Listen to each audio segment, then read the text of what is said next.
দাদরি থেকে গুলাম আলী অসহিষ্ণুতার প্রতিবাদে সাহিত্যিকদের পুরস্কার ফেরত মেরুকরণের রাজনীতি বিরোধীরা করছেন না তো প্রশ্ন তুলে অবশেষে মুখ খুললেন মোদী, বোঝালেন অযথা নরম হতে রাজি নন।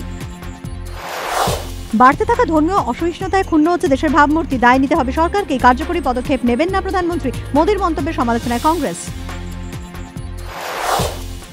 ভিন রাজ্যের প্রতিবাদের আঁচে রাজ্যেও সাহিত্য একাডেমি স্বর্ণজয়ন্তী যুবা পুরস্কার ফেরাচ্ছেন মন্দাক্রান্ত, আজই ইমেলে জানাচ্ছেন সিদ্ধান্ত।